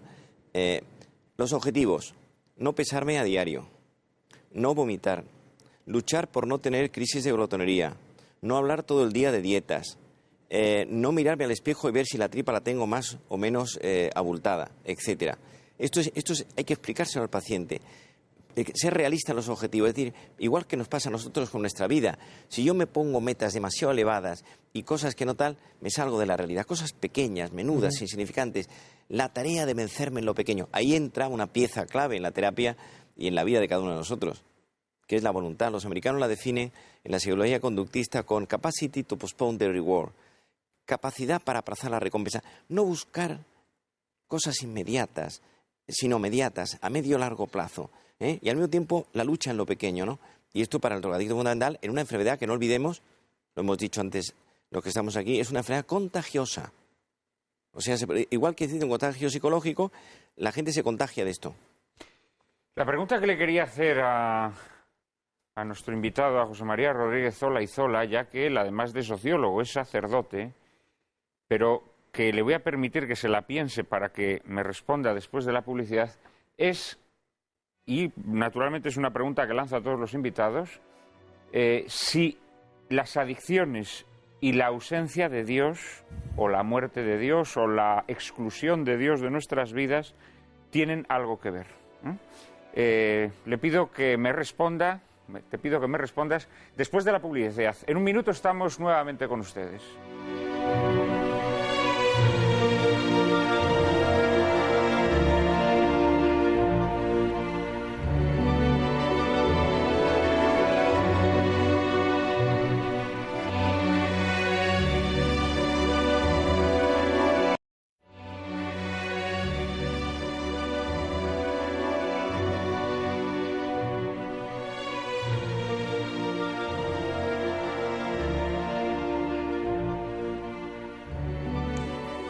Muy buenas tardes otra vez. Le había dado el tiempo de la publicidad al padre Rodríguez Olaizola para que respondiera a esta pregunta que lanzábamos.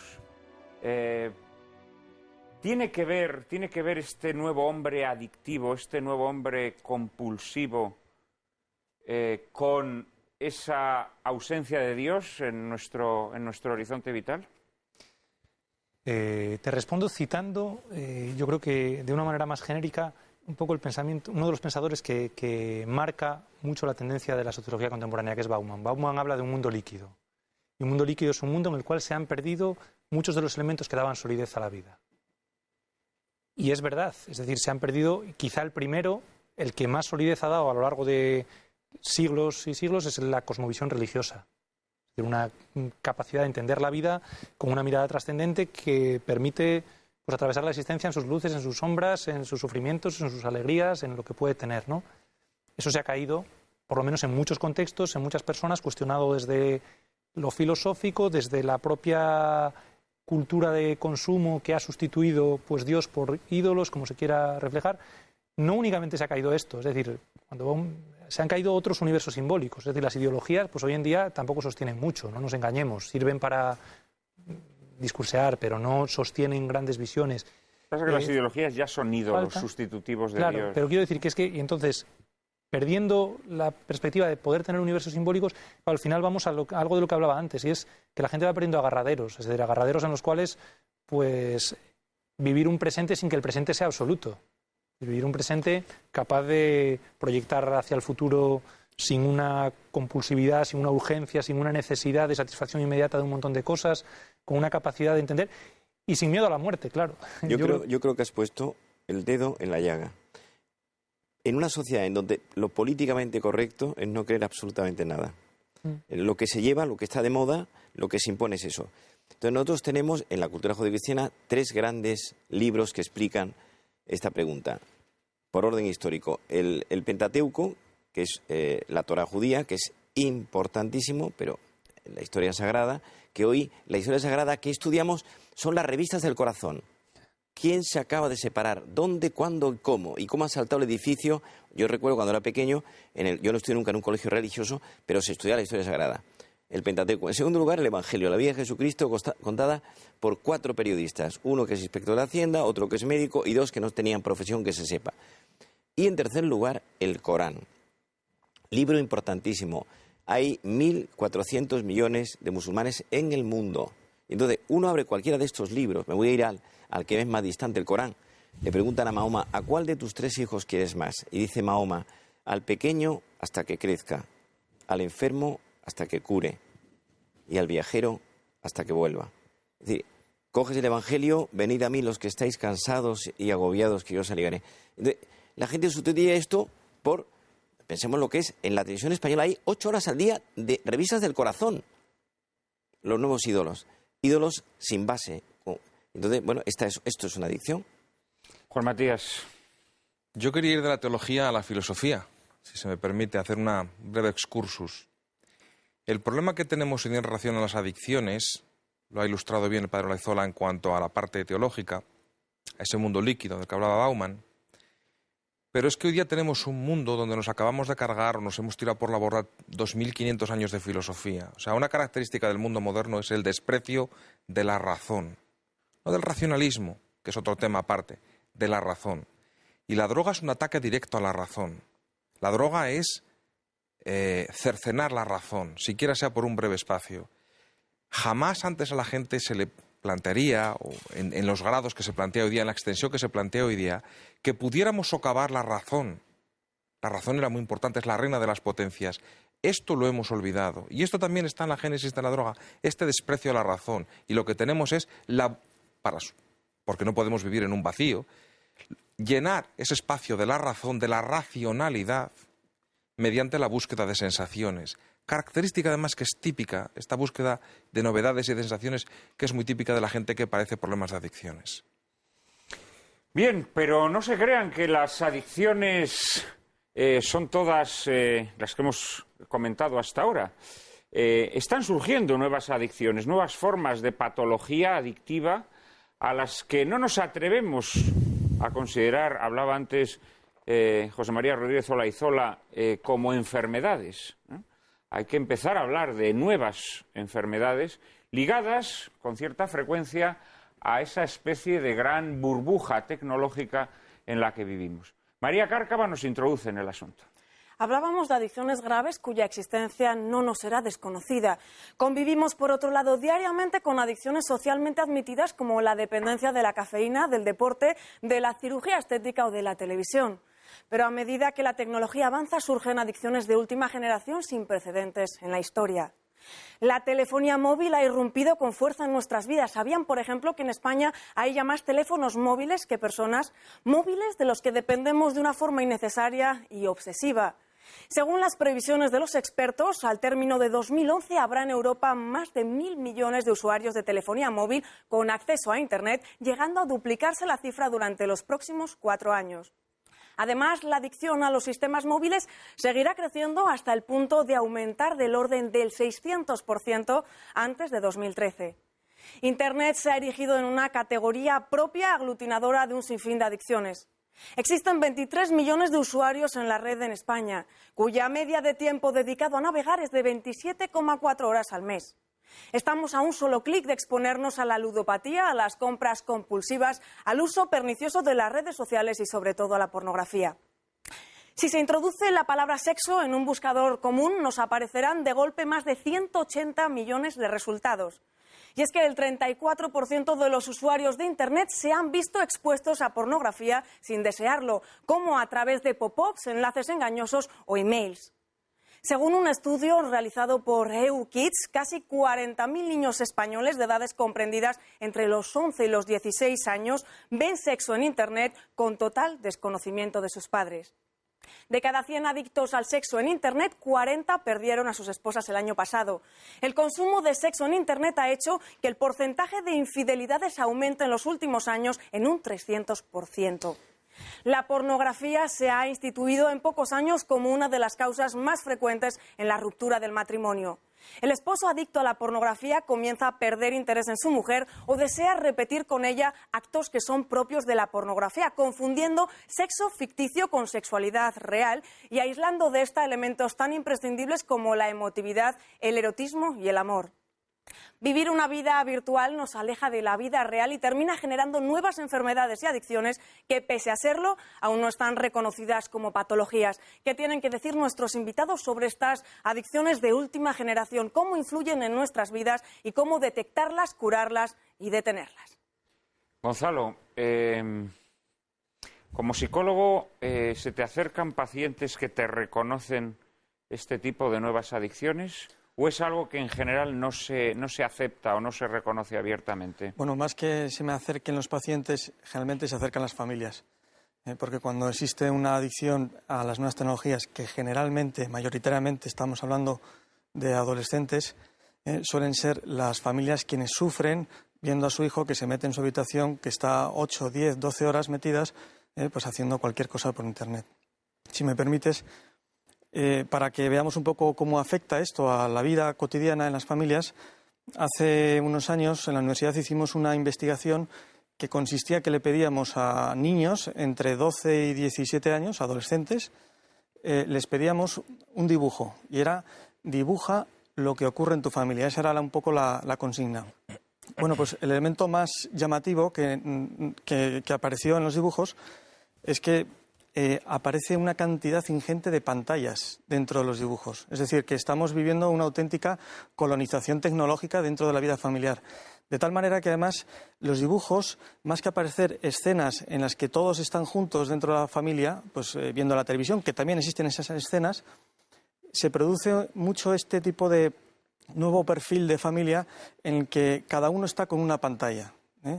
Y como en un anuncio de televisión, que muy interesante, de estos que te venden el trío ADSL, un teléfono, no sé cuántos, que se llega a casa y dice, uff, por fin en casa, ¿no? Y entonces el padre se pone en el sofá a ver los partidos de fútbol. Llega el adolescente y dice, uff, por fin en casa. Y entonces llega el adolescente, se mete en su habitación y se pone a chatear con los amigos. Llega la madre y dice, uff, por fin en casa, y se pone a hablar por teléfono modelo adolescente. De tal manera que efectivamente, si ya no hemos o todavía nos cuesta saber domesticar la televisión, pues con las nuevas tecnologías lo vamos a tener difícil. Enrique. Vamos a ver. Quería hacer dos comentarios. En primer lugar, una adicción tonta, negada por la mayoría que la padece, que es la adicción al móvil. Hoy es gravísima. En la gente joven, entre 3 y 6 horas al día, gente que duerme con el móvil, y además no hay conciencia de adicción. Tema grave. Yo cuando era estudiante de medicina no había más que una cadena o dos de televisión, no había móviles, ni Twenty, ni Facebook, ni Internet. Primero. En segundo lugar, la pornografía. Me decía el otro día un paciente mío que es adicto al sexo, tiene 20 y tantos años, y me decía con esta frase, esa tía loca del piso de encima. Es decir, la sexualidad sana, es una cosa buena, es un lenguaje del amor, debe estar integrada en el proyecto personal afectivo de uno. Esa es la maravilla. Y hay dos tipos de sexualidad que la vemos claramente y hay que hacer una determinación. El sexo sin amor y la sexualidad con amor comprometido. El sexo sin amor es una relación epidérmica, superficial, en el que hay un uso y tiro. En la pornografía se ve de una forma brutal. Usar y tirar a esa persona, mediante la cual pues hay un acto onanista mientras se ven las escenas subsiguientes. Y en el otro extremo está la sexualidad con amor comprometido, que tiene una nota interna muy importante, que es una relación íntegra, que sume lo físico, lo genital, lo psicológico, lo afectivo, lo intelectual, el patrimonio de ingredientes diversos que habitan ahí, lo espiritual. Nosotros no somos animales que se aparean en el campo, y finalmente lo biográfico. La primera es una relación cuerpo a cuerpo. La siguiente es una relación de persona a persona. Y esto hay que explicárselo a la gente. Empezamos por la familia, enseñarle a nuestros hijos y a nosotros mismos la importancia de la sexualidad en el amor comprometido. Lo demás, pues produce un enorme vacío. Es un consumo de actos sexuales con un partner cada vez nuevo y realmente esto produce lo que decíamos antes, el spleen o la cedía o la tristeza o el vacío. José María. Sí, dos comentarios, un poco al hilo de esas dos mismas consideraciones. Una sobre el tema de los móviles, ¿no? Parto de un ejemplo bien concreto, pero es que es tan real. Esta tarde, cuando estaba en el andén esperando el tren, estábamos como unas 20 personas y conté a 13 hablando por el teléfono móvil. 13 personas, ¿no? Y esto es parte del pan nuestro de cada día. Yo creo que es verdad que cada vez nos vamos encontrando con más personas, y yo no sé si la patología como tal ya va estando estudiada o no, o irá estando, pero que no pueden estar desconectadas. O sea, que se ponen nerviosos cuando pasan un tiempo determinado sin acceso a Internet o sin acceso de alguna manera al correo o a la comunicación, y entre adolescentes y así, pues seguramente se va dando cada vez más, ¿no? Y es llamativo. Al hilo de lo que planteas sobre la pornografía y planteabais ahí al principio, yo creo que, voy a decir algo que quizá no es demasiado políticamente correcto, pero creo que es importante, ¿no? Y es, yo creo que hay que distinguir la pornografía de la adicción a la pornografía. Quiero decir, las dos cosas tendrán su consideración y su valoración, pero quizá hay una pregunta importante que tenemos que hacer, ¿no? Y es, ¿cuándo podemos hablar de adicción a la pornografía y cuándo no? ¿Y por qué lo digo? Porque yo creo que nos encontramos de nuevo aquí con una especie de normalización de las cosas. A mí me llamaba mucho la atención una serie de televisión que ha sido aplaudida, valorada, premiada, y que siguen poniéndola en todos los contextos y lugares y familiar totalmente, que es Friends. La serie americana Friends, que contaba la historia de un grupo de treintañeros en Nueva York a lo largo de 10 años. Bueno, pues con toda naturalidad en un momento bromeaban y decían, bueno, vamos a ver porno. Lo ponían. Quiero decir, lo cual quiero decir que te recoge algo que a lo mejor hace 20 años o 10 o pues hubiese sonado, bueno, pues como una verdadera grosería en un programa de televisión. Sin embargo, está muy normalizado. Mi pregunta un poco, y creo que es una pregunta que necesitamos hacernos, ¿no? Es, bueno, es cierto que prolifera la pornografía en Internet, es cierto que prolifera el acceso a este tipo de Pues mira, te daré datos reales. La pregunta el es, 12% de las adicción? páginas web son pornográficas. Y 1 de cada 3 páginas visitadas por los usuarios de Internet son páginas pornográficas. Claro. Para que veas lo que prolifera. Y dicho eso, yo vuelvo a lanzar quizá la pregunta, ¿no? Que es una pregunta creo que necesaria e importante. ¿Dónde empezamos a hablar de adicción? El problema es, volvemos a lo de antes, es decir, la palabra adicción habla de una patología y en la adicción hay una nota, tú eres esclavo de. En el consumo intermitente de pornografía, tú vas y vienes y depende del momento. Entonces, lo que resulta de fondo negativo es que una cosa tan mágica, tan importante, tan bonita, tan repleta de humanidad como es la sexualidad, pues se convierte en una cosa banal, divertida, trivial, de usar y tirar. Entonces, claro, ¿qué es lo que ocurre? Pensemos, lo decía yo antes, si la primera epidemia mundial, por encima del SIDA, la droga, las depresiones, son las rupturas conyugales, esta es una sociedad en donde el pronóstico, ojalá que me equivoque, los profetas lo pasaron muy mal, yo no quiero ser profeta, pero realmente el tema es muy complicado porque la sexualidad es un bien de consumo. Pensemos en las playas, es decir, una persona que se desnuda en la playa porque le dé el sol en el cuerpo, simplemente por contagio, que lo hay en mucho, pues el resultado está a la vuelta de la esquina. A la hora de decir dónde empieza la adicción a la pornografía, está intentando reflexionar una respuesta. Claro, el problema de la pornografía es que hasta que llega a Internet tiene un acceso relativamente difícil. En otras épocas de la historia, dificilísimo. Dificilísimo. En épocas recientes de la historia, bueno, era un acceso bastante entorpecido, digámoslo así, por lo que tú mismo has dicho, primero por los frenos sociales, porque era de mal gusto, no sé, sacar una revista porno, ¿no? O ponerte a ver una película porno delante de otra gente. Hoy se ha anulado ese freno social, ¿no?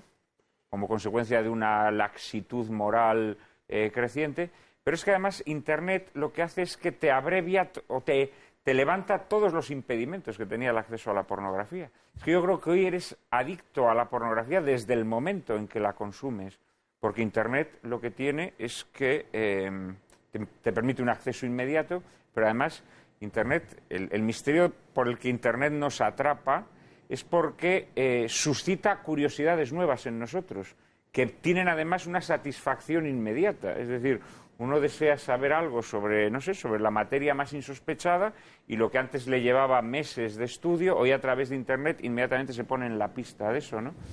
Yo creo que ese es el problema de la tecnología, es decir, que al satisfacer de forma inmediata nuestras necesidades, nuestras curiosidades, inmediatamente provoca en nosotros una adicción. También, ¿no? Hay una observación, y es que cuando tú vas a Internet a buscar, imagínate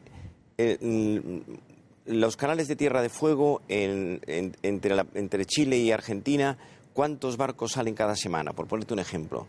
Y en ese momento te salen notas de sexo. Entonces, ¿qué ocurre? La curiosidad entra, quizá los que estamos aquí, yo soy el mayor de todos, pero en la gente más joven, la pasión por el sexo es una cosa que está ahí y que es una cosa natural, es fisiológica. Entonces, hay una invitación permanente, incluso en los adultos ya incluso de mi edad, hasta dónde podemos llegar, hasta dónde, atrévete a ver qué puedes ver. En este momento hay una policía que está en Internet intentando detectar hasta dónde se llega, hasta dónde puedes dar de sí, si la relación sexual con niños está permitida o no, a qué llamamos niños, hasta dónde es la adolescencia. Es decir, esa permisividad, ese todo vale, bueno, pues es el resultado de hace estrago. Entonces, claro, educar, lo he dicho muchas veces, educar es seducir por encantamiento y ejemplaridad. Educar es convertir a alguien en persona. Internet es un gran deseducador porque te ofrece muchas cosas mezcladas con mucha basura. Juan Matías, estás muy callado. Estaba reflexionando sobre todo esto. Yo estaba pensando que primero tenemos una sociedad que ha banalizado completamente el sexo.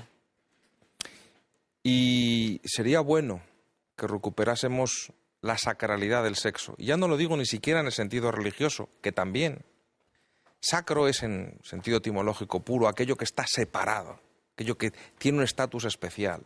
Como sacro era el espacio que el agur definía con su cayado y con su bastón sobre la tierra, y no entraba más que un agur en la religión romana.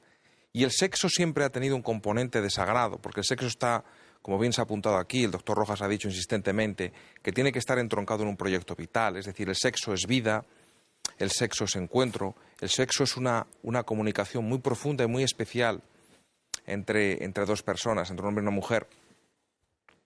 Esto se ha perdido.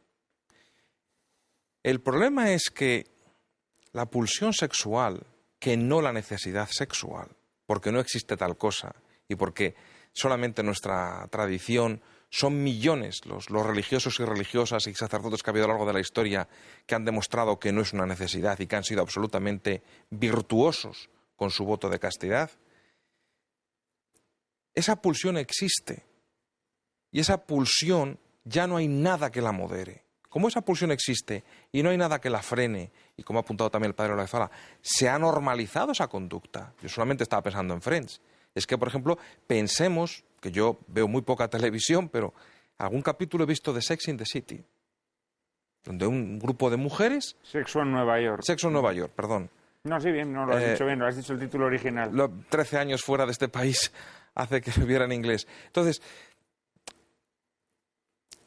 la banalización tan tremenda hasta donde se puede llegar, y esa normalización continua de las conductas a través de las series de televisión, que están actuando hoy día de una manera, yo diría, laminando completamente este tipo de cosas, pues tenemos lo que tenemos. Es decir, reconozcamos que tenemos una antropología tal que la pulsión sexual existe en todos nosotros y que la tenemos que dominar, que la tenemos que controlar. No se trata de reprimir, y aún así incluso gente a la que se utiliza para explicar otras muchas cosas como Freud. Freud dijo que la represión era la base de la civilización, o sea que a veces también hay que reprimir. Perdona, Freud dijo una cosa con respecto a la sexualidad. No olvides que Freud era judío y su padre, fueron 6 hermanos y era judío practicante, o sea, él seguía la Torá. Freud hablaba de la sublimación como un mecanismo mediante el cual tú eres capaz de trascender, de pasar por encima de la sexualidad. Es decir, y de hecho lo vemos perfectamente. El 1% de los abusos sexuales se han dado en la Iglesia católica. El 99% de los abusos sexuales han sido fuera de la Iglesia. Ha sido mínimo, ha sido penoso, ha sido lamentable, ha sido mínimo. Y se ha aireado de una manera tremenda. El 70% de los abusos sexuales se producen en las familias. Dato que dejo ahí para la contemplación. Bueno, a mí me gustaría, no lo habéis dicho, pero me gustaría añadir esta idea porque creo que es importante. Vamos a ver, la sexualidad humana, a diferencia de otras formas de sexualidad, es imaginativa. Es imaginativa.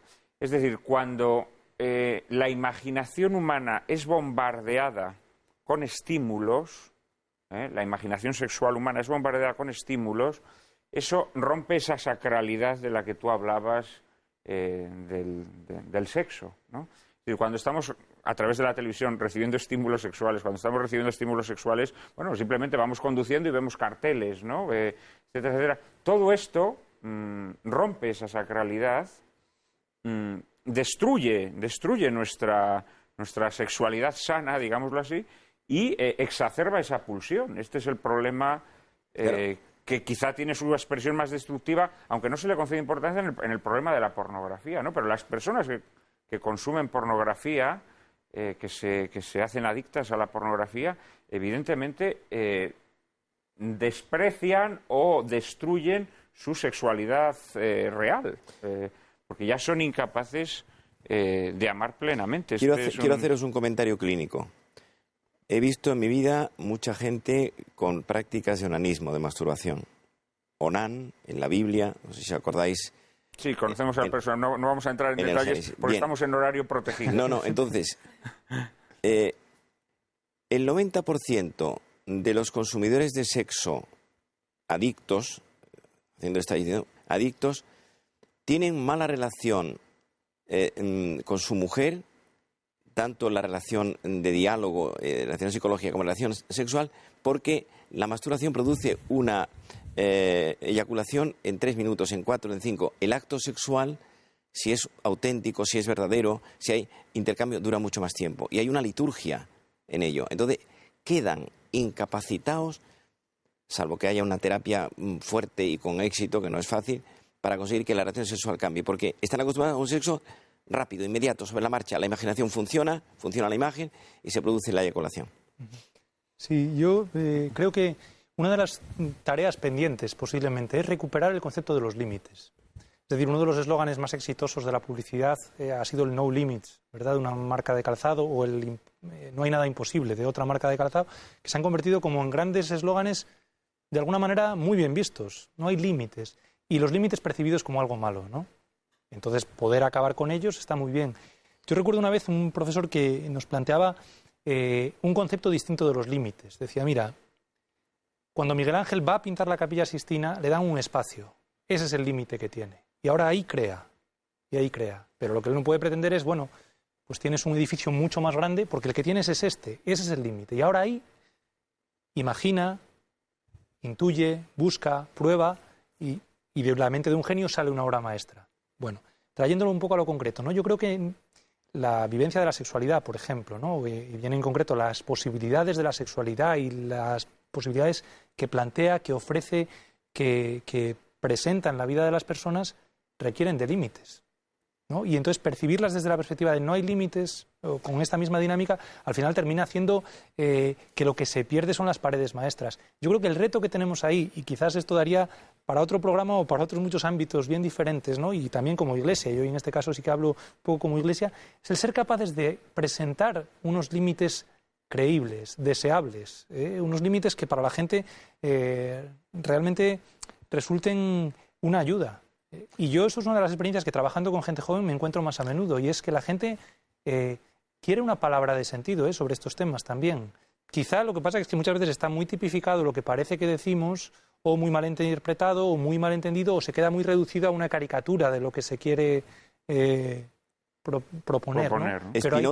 Spinoza, el filósofo judío, decía que la felicidad consistía en la aceptación de los límites que nos impone a cada uno nuestra realidad. Y me voy al lenguaje coloquial. Estar contento, ¿estás contento?, preguntamos a los niños. Estar contento viene etimológicamente de estar contenido, estar dentro de un mapa, de un perímetro, y estar bien ahí. Entonces, ¿qué ocurre? Ahí entra lo que decíamos antes de la sociedad líquida, sociedad rota, perdida, disparatada, sin fundamento, divertida, ingeniosa, sugerente, superficial, epidérmica, enfermiza. Entonces, ¿qué ocurre? Es que me voy a los modelos de identidad, antes lo he comentado. ¿Qué modelos de identidad tiene la gente? ¿Por qué los jóvenes llevan un pendiente o dos o tres en su cara? ¿Es bonito el pendiente? El pendiente se lleva, se ha puesto de moda. ¿Quiénes son los modelos de identidad hoy en esta sociedad? El modelo es, ¿a quién me gustaría parecerme cuando yo sea mayor? ¿Dónde me reflejo? Esta es una sociedad de modelos rotos. Gonzalo y Juan Matías. No, en relación a los límites, nosotros vemos insistentemente que cuando los hijos crecen, por ejemplo, sin límites, la vivencia que ellos tienen es que no importan para otros, ¿no? Y muchas veces eso es lo que a ellos les ayuda a crecer, el tener precisamente esos límites. Y en relación a los límites, un concepto que también tenemos que rescatar es lo que tiene que ver con el ejercicio de la autoridad, ¿no? Ayudar etimológicamente significa, autoridad significa ayudar a crecer, ¿no? Y eso pasa con que ahora, aplicado a las nuevas tecnologías, tenemos que tener en cuenta que es que las familias no lo tienen nada fácil, entre otras cosas porque carecemos de criterios a nivel social, a nivel de tribu, para decir cómo situarnos ante esas nuevas tecnologías. ¿A qué edad tiene que tener un hijo un móvil? ¿A los 8, a los 12, a los 15? ¿Cuándo hay que ponerle límites? ¿Cuándo hay que dárselo? ¿Cuándo no? Etcétera. Son circunstancias en las que se encuentran muchas familias y que no son respuestas rápidas y fáciles. Lo mismo que antes también dije, con la investigación, lo que vimos es que el 42% de los niños dicen tener en su propia habitación el televisor, el internet, etcétera. Claro, si eso es así, pues se les ha colado a la familia esa situación de la que luego difícilmente es deshacerla, ¿no? Sí, luego por otra parte, luego está la tontería esta de los filtros de los padres, ¿no? Esto de que póngale a su hijo un filtro en el ordenador. No, hombre, no, tu hijo sabe 1000 veces más de informática que tú, y cuando tú le has puesto un filtro, él ya se ha cansado de ver todas las cosas que quieres que no vea con el filtro. Papás, no seáis tan imbéciles. Juan Matías. Quería decir dos cosas. En primer lugar, estamos hablando aquí de una nueva adicción, que es la pornografía, pero quiero sacar otra, que es la vigorexia. Veo que mucha gente, por lo menos esta es mi experiencia clínica, la práctica, que mucha gente que tiene este problema de la vigorexia tiene también una gran adicción al sexo. Y esto se entronca de una manera... Explícale a nuestros espectadores qué es la vigorexia. Pues explicado así en lenguaje muy Román Paladino, pues una adicción a estar hecho un cachas, auténticamente. Muchas de las también tiene que ver con la obsesión, con la cirugía estética, con la belleza, con la juventud. También. Y sería interesante, yo lo que pasa que de eso conozco, he revisado menos, pero de aquí he revisado algún trabajo que apunta un poco en el sentido de lo mismo que yo percibía ya en mi práctica. Es la relación que existe, pero hay yo creo que un componente más profundo en todo esto, que es la somatolatría. Y en una sociedad que está vaciada de Dios, es lógico que tengamos este culto al cuerpo absolutamente enfermizo que estamos teniendo actualmente. Es decir, una cosa es vivir sano y cuidarse, que está bien, que debe ser así, respetar el cuerpo, por supuesto. Otra cosa es, dijéramos, el hacer esto, que mismamente la vigorexia a veces lleva a errores fatales también, a gente que muere por su propia adicción. Quería decir eso por un lado. Y luego quería sacar el tema de otra nueva adicción, vinculada al tema de la pornografía o relacionada con ella, que es la del cibersexo. Y aquí el problema es un problema que hay que es interpersonal. Es decir, volvemos al tema de la anomia, de la anonimidad. Se dicen barbaridades, tengo entendido que a veces la gente se dice barbaridades en este tipo de encuentros, amparándose en esa anonimidad y en este tipo de cosas. Pero es interesante que se van a este tipo de encuentros, por así llamarlos, virtuales, y que no se va a ese encuentro real. Es decir, somatolatría por un lado, pero por otro lado tenemos, antes hablaba de la razón, y ahora lo que veo también es otro parámetro filosófico que me gustaría introducir en esta discusión, que es el desprecio a la realidad. O sea, la realidad del encuentro directo con la persona a la que amas, con el amigo, en fin, con tus padres, con lo que sea. Y esa sociabilidad natural del hombre que la estamos perdiendo. No sé, quizás se está instaurando una nueva forma de miedo, que es el miedo al otro, es decir, la incapacidad que tenemos para tener relaciones con seres concretos próximos a nosotros, que las tenemos que sustituir por relaciones absurdas, ¿no? A través del Twitter y del Facebook, que son relaciones grotescas y la amistad, en definitiva virtuales, ¿no? Da la sensación en ese sentido. Tenemos que ir terminando, os pido ya comentarios muy breves porque ya tenemos que cerrar el programa. Porque parece que a veces hay cierto rechazo histérico al conflicto, ¿no? Dentro de los ámbitos de las relaciones. Y luego solo señalar, habéis hablado un poco de las dependencias que yo creo que están más asociadas a los varones, ¿no? La pornografía, el cibersexo, etcétera. Pero luego también está todo ese elenco de adicciones o dependencias que llaman ahora dependencias emocionales, que se observan más en mujeres. Bueno, es que el miedo al conflicto, el miedo a la vida verdadera, porque la vida está hecha de alegrías y de penas, de conflictos y de reconciliaciones, también eso se está estimulando y acicateando por las nuevas formas de vida. Hoy en día se considera que todo conflicto, inmediatamente ya se habla pues de abusos, de dominios, es decir, se ha excluido de nuestra vida el conflicto. Y claro, a la gente cuando le obligas a mantener unas relaciones sin conflictos, termina refugiándose también en estas relaciones virtuales falsas y termina sustituyendo el amor por la pornografía y termina sustituyendo la tertulia con los amigos con el intercambio botarate en Facebook o Twenty, ¿no? Yo creo que vuelve Juan Manuel aquí en esta fase final de nuestra tertulia el tema... Finalísima, es la última intervención. El tema de la amistad. La amistad es uno de los platos fuertes en el banquete de la vida. Y la amistad tiene 3 características en su interior: afinidad, donación e intimidad. Afinidad es cercanía, sintonía de ideas. Donación, es decir, el entregarte al otro. Dice Sancho Panza en Las bodas de Camacho: amigo que no da y cuchillo que no corta, aunque se pierda no importa. Y en tercer lugar, la confidencia, es decir, la capacidad para que el otro entre en nuestra vida y milagros. La amistad se hace de confidencias y se deshace con indiscreciones. Pues con esas palabras últimas de Enrique Rojas nos quedamos. Ha sido un placer contar con los 4, contar con vuestras valiosísimas aportaciones, como ha sido un placer que nuestros espectadores nos hayan acompañado a lo largo de toda esta temporada. En un minuto, María Cárcava y yo mismo les anticiparemos la programación de este verano con Lágrimas en la lluvia y nuestro retorno en septiembre.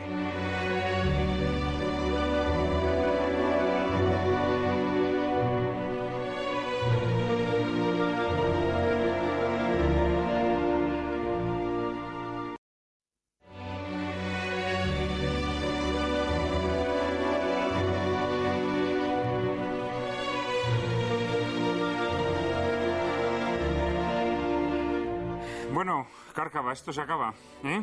Bueno, se acaba de momento. De momento, hasta septiembre. En septiembre volvemos. En efecto, durante el próximo mes de agosto, nuestros seguidores podrán disfrutar con una selección de programas de esta primera temporada de Lágrimas en la lluvia que hoy termina. Volveremos con todos ustedes en septiembre, con renovados bríos y un repertorio de nuevos temas que estamos seguros les animarán a renovar su fidelidad. Para ir abriendo boca, les anunciamos que el primer programa de la nueva temporada lo dedicaremos a analizar algunas de las mentiras más flagrantes y descaradas de la historia que han contribuido a modelar erróneamente nuestra visión del mundo. Ilustraremos nuestro coloquio con El hombre que mató a Liberty Balance, un formidable western del maestro de maestros John Ford, con un reparto de los que quitan el hipo, encabezado por John Wayne, James Stewart, Vera Miles y Lee Marvin, en el que un veterano senador que allá en el pasado se hizo famoso por dar muerte a un peligroso forajido, relata la verdad que se esconde en su supuesta hazaña. Que agosto les sea propicio, reparen fuerzas, disfruten de familiares y amigos y alimenten el espíritu. En septiembre estaremos de nuevo con todos ustedes. Ya saben que a partir de ahora no podrán llorar lamentando que la televisión es un desierto de la inteligencia y el buen gusto. Ahora ya pueden refrescarse en el oasis que les brinda Lágrimas en la lluvia. Todos los domingos a las 4 de la tarde, aquí, en Intereconomía Televisión.